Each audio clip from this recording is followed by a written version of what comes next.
मारकर अपनी दावत बनाती। उस लोमड़ी की इसी आदत की वजह से उसे सभी दूर रहते थे। एक दिन उसे कहीं भोजन नहीं मिला तो वह दूर तक शिकार की तलाश में निकल पड़ी। उनके नजर एक तंदुरुस्त बंदर पर पड़ी।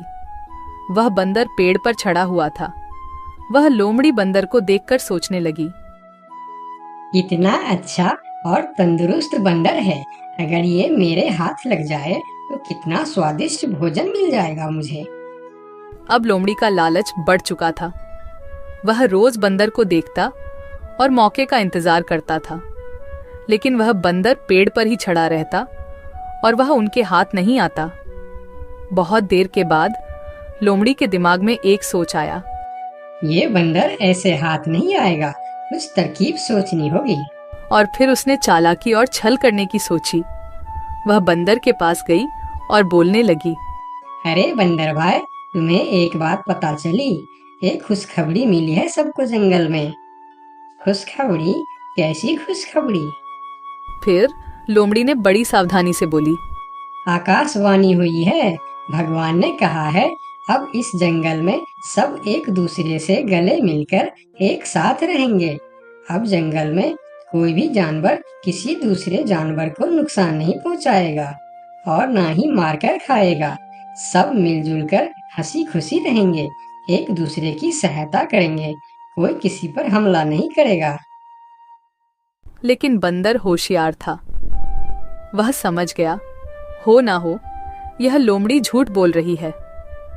फिर बंदर ने लोमड़ी की बातों पर ज्यादा ध्यान नहीं दिया और कहा, ये तो बड़ी अच्छी बात है, पर मैं इसमें क्या कर सकता हूँ?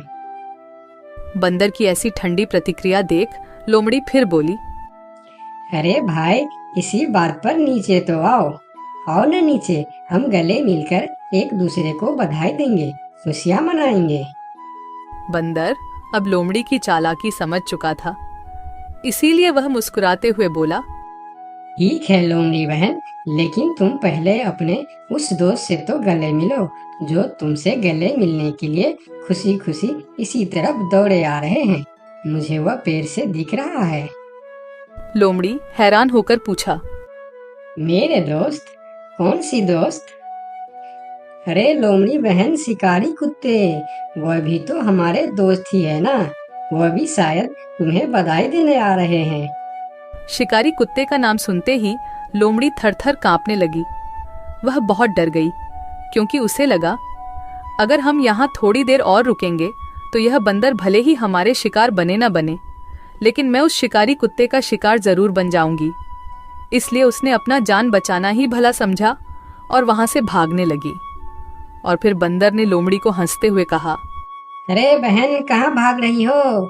अभी तो हम सब दोस्त है ना, तो डर किस बात का? थोड़ी देर रुको। अरे रुको तो सही। फिर लोमड़ी थोड़ी रुकी और बोली, अरे भाई, दोस्त तो है, लेकिन शायद शिकारी कुत्ते को ये खबर नहीं मिली होगी।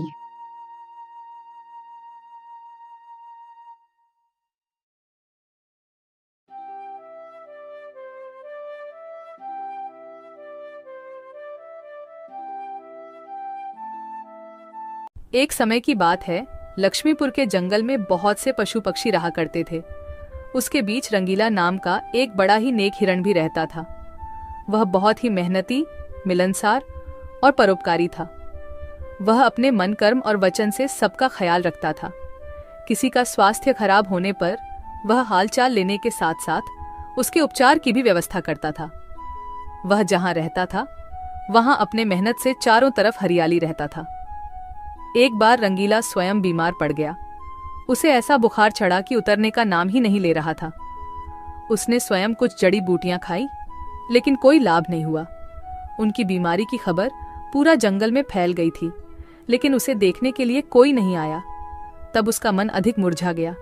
उसे उठा नहीं जा रहा था। फिर भी वह उठकर थोड़ा आगे आया और उसने देखा कि 2 हिरण उनके इलाके में आ गए थे। वह उनके बड़ी बड़ी हरी हरी घास खा रही थी। उन्होंने जब रंगीला को देखी तो मुस्कुराने लगी। अरे रंगीला, कैसी है तुम्हारी तबीयत? हम लोग तो तुमसे ही मिलने आए हैं, तुम्हारा हालचाल जानने आए हैं। हाँ रंगीला, मैंने सुना तुम्हारी तबीयत बहुत खराब है, तो हमसे रहा नहीं गया, इसीलिए चले आए हैं। अब बताओ, कैसी तबीयत है तुम्हारी? तबीयत में कुछ सुधार नहीं आया है, अब कोई दूसरी दवा लेनी पड़ेगी। हाँ हाँ, अच्छी दवा लेना और अपनी ख्याल रखना। अब तुम आराम करो, हम चलते हैं। रंगीला मुड़कर अपनी घर के तरफ चला गया और इधर दोनों हिरण फिर से रंगीला के इलाके के हरे हरे घास खाने लगी। हमने इस जगह के बारे में जितना सुना था उससे कहीं ज्यादा पाया। रंगीला ने बड़ी मेहनत से ये गुलशन सजाया है। चारों तरफ हरियाली ही हरियाली है। देखकर और खाकर तबीयत खुश हो गई। अभी पेट भरकर खा लेता हूँ, फिर कल रंगीला से मिलने के बहाने आ जाऊंगा। हमें रंगीला से क्या काम, हमें तो यह हरियाली खींच लाई है। चलो, हम फिर कल आएंगे रंगीला से मिलने के बहाने। जब दोनों हिरण का पेट भर गया तब वह वहां से चले गए और अपने इलाके में जाकर वह रंगीला के इलाके के हरे हरे घास के बारे में तारीफ करने लगे। अरे भाई, यहाँ सूखे घास खाकर पड़े हो, वहाँ जाओ रंगीला के दरबार में। रंगीला का हालचाल पूछो और पेट भर के हरे हरे घास खाओ। बहुत अच्छा है रंगीला, उसके बीमार होने पर भी हमें हरे हरे घास खाने के लिए मिल रहे हैं। रंगीला बहुत अच्छा है, बड़ा ही नेक हिरन है।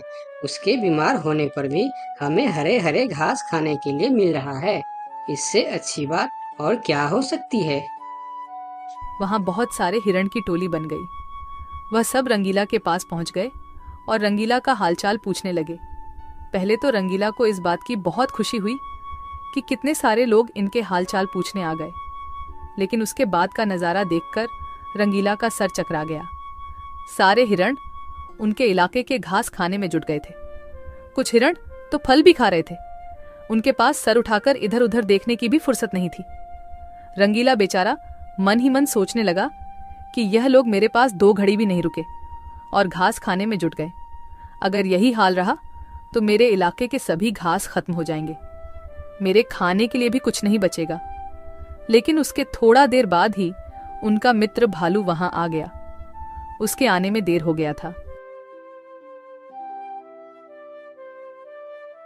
माफ करना दोस्त, मुझे आने में देर हो गई है।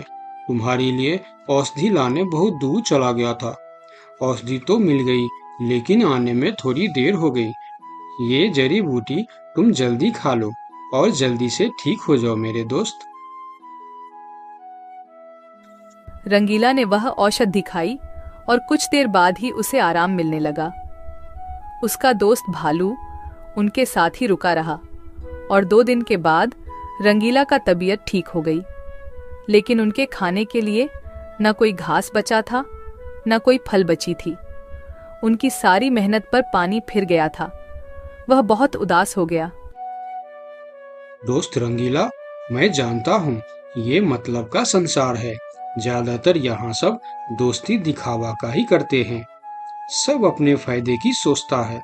तुम चिंता मत करो, हम दोनों मिलकर यहाँ फिर से अपना गुलशन सजाएंगे, एक नई दुनिया बनाएंगे।